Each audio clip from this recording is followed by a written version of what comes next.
Assalamualaikum warahmatullahi wabarakatuh. Kembali lagi di channel Amalan Sunnah.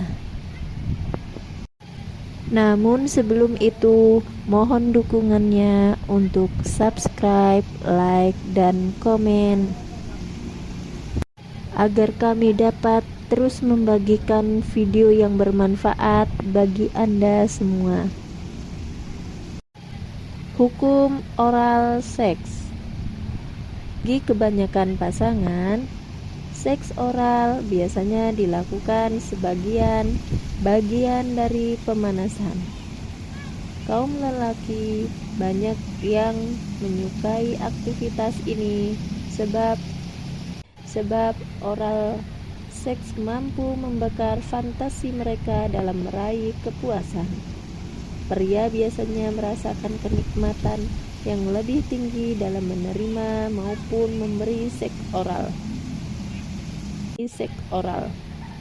Namun, bagaimana Islam menilai perbuatan seks semacam ini?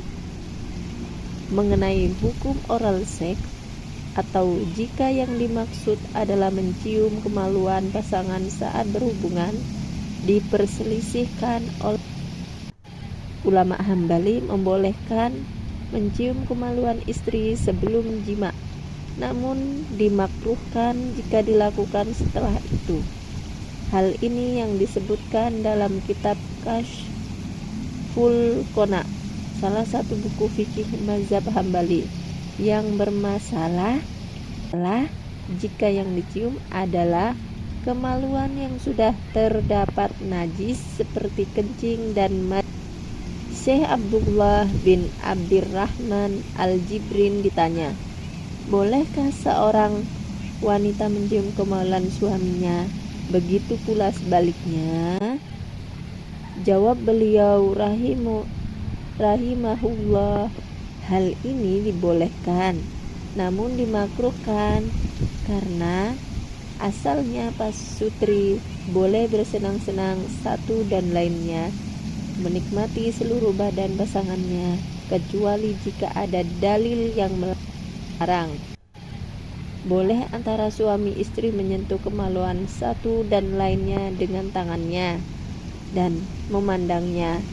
Akan tetapi, mencium kemaluan semacam itu tidak disukai oleh jiwa karena masih ada cara lain yang lebih menyenangkan. Anggota Markas Dakwah dan Bimbingan Islam di Kota Madinah, murid Syekh Muhammad bin Shaleh Al-Utsaimin dan Syekh Ibnu bin Baz ditanya, apakah hukum mencium kemaluan pasutri satu dan lainnya? Jawab beliau, hafizahullah, tidak mengapa melakukan seperti itu. Seorang pria boleh saja bersenang-senang dengan istrinya dengan berbagai macam cara.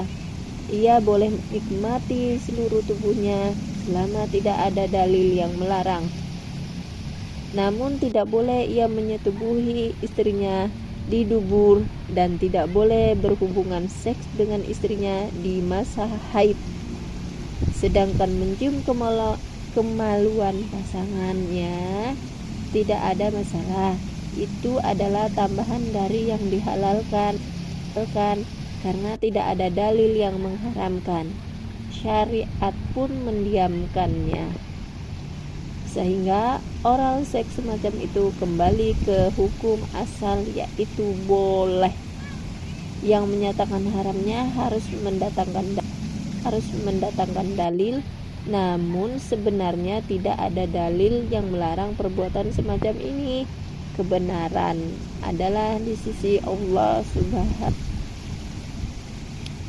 Kebanyakan ulama terdahulu dan belakangan memperbolehkan suami menghisap payudara istrinya walaupun sampai ia meminum susunya.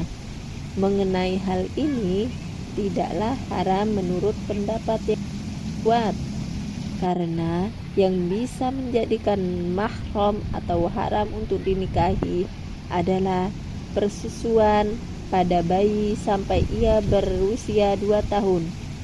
Jika menghisap payudara istri saja boleh, maka tentu saja boleh mencium kemaluan sesama pasangan.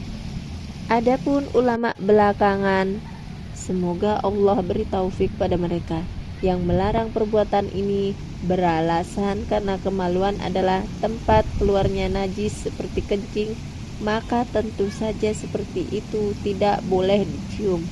Alasan seperti ini cukup disanggah bahwa yang dimaksud boleh mencium kemaluan adalah ketika keadaan suci, bukan ketika telah keluar najis. Karena jika sudah ada najis, tentu wajib dibersihkan dan dicuci. Jika sudah dicuci dan telah tentu keadaannya Allah menerima sebagai bagian tubuh yang suci. Kesimpulan kami, mencium kemaluan pasangan pada saat suci atau bersih dibolehkan. Sedangkan jika telah keluar najis, maka tentu tidak ada satu ulama pun yang membolehkannya, karena perbuatan seperti ini telah keluar dari tabiat manusia normal. Saran kami, cara seks oral sebaiknya dijauhi, apalagi mengingat ulama lainnya melarang keras perbuatan ini karena termasuk tasyabuh atau meniru-niru gaya seksual barat. Selain itu, perilaku semacam ini terdapat bahaya dari sisi kesehatan. Kata seorang konsultan seks, di dalam mulut terdapat banyak air liur yang dapat menularkan penyakit. Sebab di dalam air liur manusia terdapat beberapa kuman dan bakteri.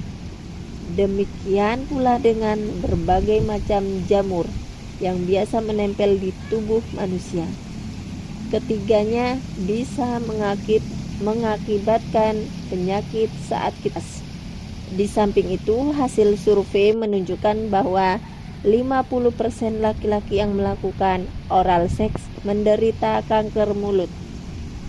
Penyakit yang diderita oleh pelaku oral seks bisa jadi adalah herpes di mulut atau alat dan gonorea menyerang bagian tenggorokan, HIV, sifilis, dan hepatitis A. Mengerikan. Menurut sumber ok.com, jika seks oral membawa dampak bahaya seperti ini, maka sudah sepantasnya dijauhi, karena mengingat sabda Rasulullah Sallallahu Alaihi Wasallam, tidak boleh memulai memberi dampak buruk atau mudarat pada orang lain, begitu pula membalasnya. Hadis riwayat Ibnu Majah nomor 2. Semoga bermanfaat dan semoga bisa diamalkan.